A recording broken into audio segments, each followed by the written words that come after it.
Along the southeast shore of Lake Okeechobee, in southern Florida, lies the city of Pahokee. Pahokee is part of a vast region, the Everglades agricultural area, usually referred to as simply the Glades, whose farms contribute a wide variety of crops that, during South Florida's long winter growing season, provide about half of the nation's vegetables. Lake O, as most locals call it, provides irrigation for many of these crops. The lake's name is based on the Native American Seminoles language, Okie, water, and Chubee, big. In other words, big water. With 730 square miles of surface, the lake is appropriately named. Lake O gives sustenance to agriculture and to a variety of fish, such as bass and catfish. Unfortunately, once in a while, its wide waters churn and heave when a hurricane passes, either directly over the huge lake or close to it. This is the story of one such storm. My name is Lucille Salvatore Heron, and I'm here to tell you about the 28 hurricane, what I remember, because I was a small child. And I was 2 years and 4 months and 2 weeks, but I do remember some things on my own, and some things I remember because they've told me. But I do remember the night of the 28 hurricane. It was very cold and very dark and very wet and very windy. And we were walking in the dark, and the wind was just beating in the face. And we finally came to a house, and I noticed that the floor was slanted, and two arms lifted me up, and two arms came down and pulled me up. And I guess I went to sleep, because that's what I remember of the actual night. She came suddenly and severely, no warning. The wind rose to 50 to 160. They tore away all measuring instruments. Banshees screamed in the pitch black night. They found the first bodies early Monday morning, 2 children, Raymond and Lucy Martin. It was all as if the devil in hell was shouting in our ears.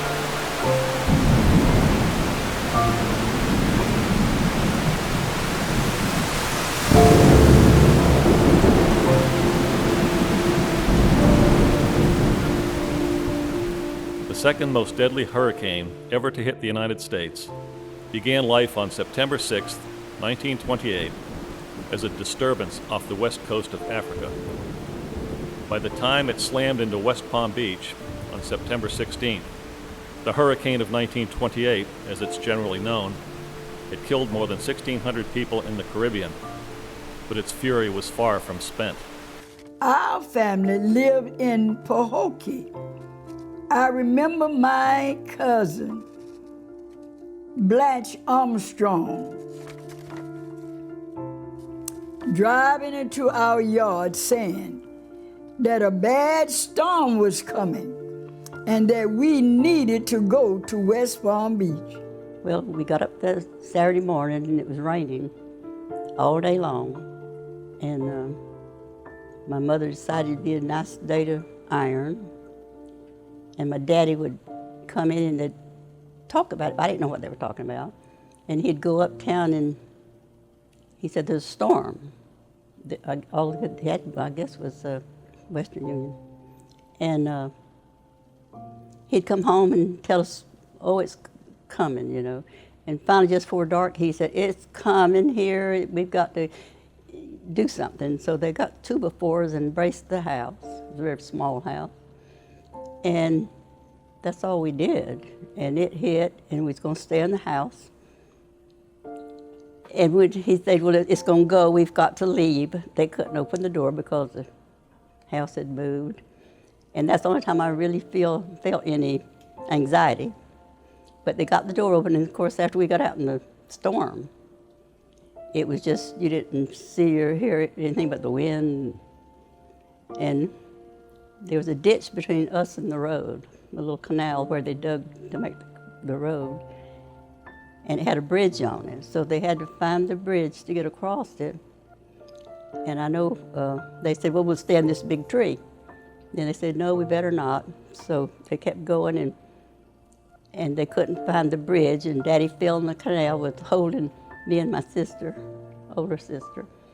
and got out, so they put us under the rubber tree till they found the bridge. I was 3 years old, but I remember that when the hurricane came, it just tore down everything we had. We didn't have nowhere to go. Matters of fact, we didn't have clothes to put on. As the storm moved northwest, it passed directly over Lake Okeechobee.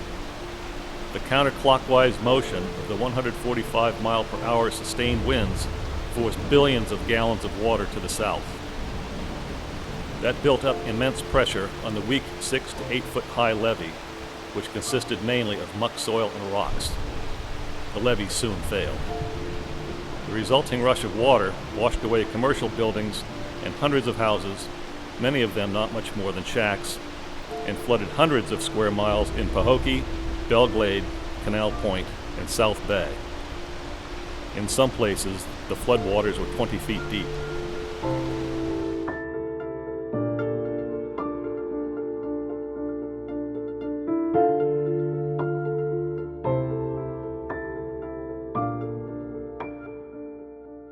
This building, known as the Women's Club, was built in 1926. It survived the 1928 hurricane. At that time, it was about 2 blocks from here, and it floated the couple blocks. It was taken back to its original place, where it continued to serve as a social center for everything social in Pahokee. No one knows how many died. The official estimate is 2,500, though other estimates say there were more than 3,000 victims. The storm finally dissipated 4 days later over Ontario, Canada, on September 20th, about 1,700 miles due north of Belle Glade. Its effects in the glades were felt for years afterward. Yeah, they say it was really awful. Nowhere for nobody to stay. And nobody couldn't put nobody up in their own house because nobody had one to stay in. So the people just living out on the street, taking hand-me-down, whatever they could use, people would give it to them. That did have something that they could give away. Well, I remember the trucks were loaded with bodies, and they were headed out to Port Mayaca. But it's amazing to me that I even remembered that, because when my brother said, "Do you know what that is?" and I said, I think I said it's dump trucks, and I said they weren't dump trucks, but I said, well, I remember that's what I said, and he said they're full of dead bodies. But I even knew what that meant, and when I think about it now, it seems like I wouldn't have known all that, but I did. So anyway. I don't remember too much of the hurricane, only I remember that a lady lived across the street, they found her up in the street, up in the tree. And the one lady down from where we were living at, they found her dead where the wind had wrapped her up and blowed her and killed her.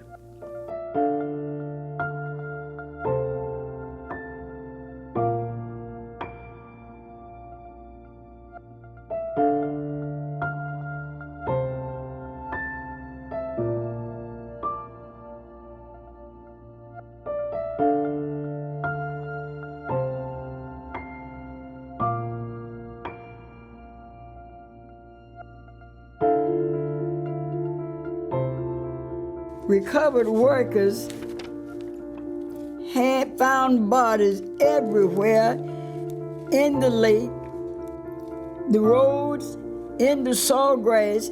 Bodies were seen decomposed. It was bad to see, to tell black from white.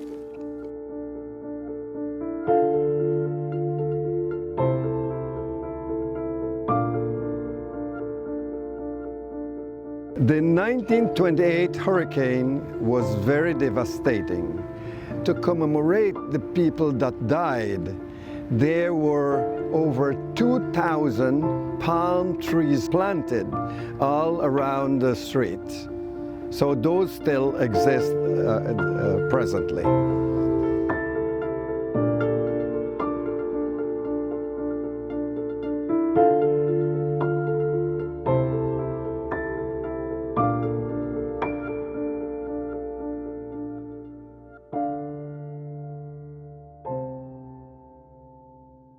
A few people got buried because they were the family found them and buried them. But most of them were just buried in mass graves because 2,000 people, there was no caskets, nowhere to bury them, no highland. They had to go all the way to Pahokee to find high enough ground to even bury them. Zora Neale Hurston, the most popular novel, The Eyes Were Watching God, culminates into a description of the storm of 28 and in aftermath. Houston writes, they seemed to be staring at the dark, but their eyes were watching God. Houston included facts-based scenario in which white God ordered black workers to separate the dead black bodies from the white because only white were to receive coffin. She quotes one God, don't let me catch none of you all dumping white folks, and don't be wasting no boxes on color. It's too hard to get hold of right now. The Port Myakka Cemetery, officially called Port Myakka Memorial Gardens, was founded as a result of the 1928 hurricane. The three cities that suffered the most loss of property and life, Pahokee, Belglade, and South Bay, formed a trust that operated the cemetery until 1992. That year, the city of Pahokee took over the management. The location is a tranquil setting along State Road 76 in Martin County, about 2.5 miles east of Lake Okeechobee.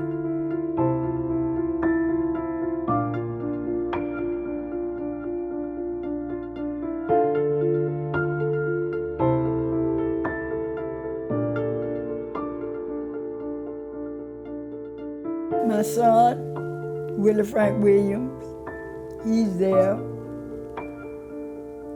I got a sister there. I got two sisters there. My husband there. I got brothers there. I got nephews there, nieces there. There's a plenty of us there.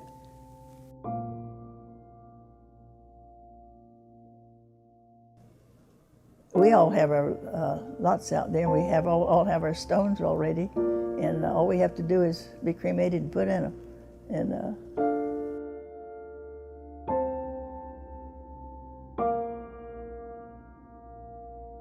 every year they have a Remembrance Day in September. I believe I'm about the oldest one around Pahokee, and nobody's saying cut around Pahokee. And none of them people there now was in the storm. It was three of us. When they have the ceremony up to the cemetery, there was three of us, two white ladies and myself, that they recognized. Yearly, the city of Pahokee hosts the annual storm remembrance of the 1928 storm.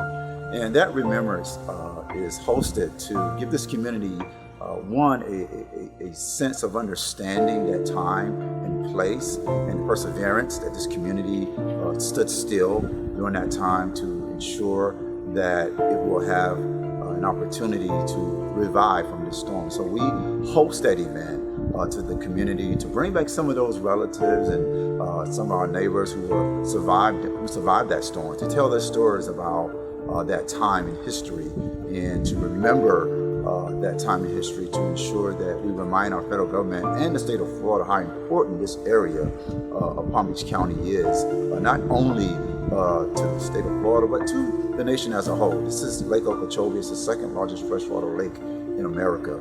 However, this storm at that time devastated this area, lost over 3,000 lives, and that's significant in the history of Pahokee because at that time in our history we were quite different. However, this storm brought the community of Pahokee together. We worked collectively to address the deaths that occurred at that time, and it really was a building block or the foundation for what we see today in the city of Pahokee.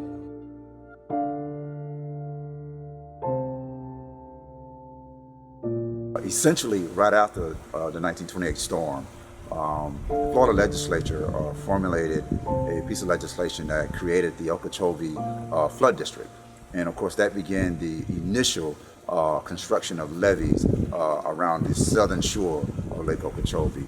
And then, of course, in 1948, the federal government came back and created the act that created a more essential construction of the Herbert Hoover Dike. And that began the really concentration of the building of the canals, the floodway controls, and the levees around the entire lake of itself. In the aftermath of the tragic storm, the people of the Glades quickly came together to begin the long recovery. To do this, they relied, as they always had, on hard work, family, God, and each other.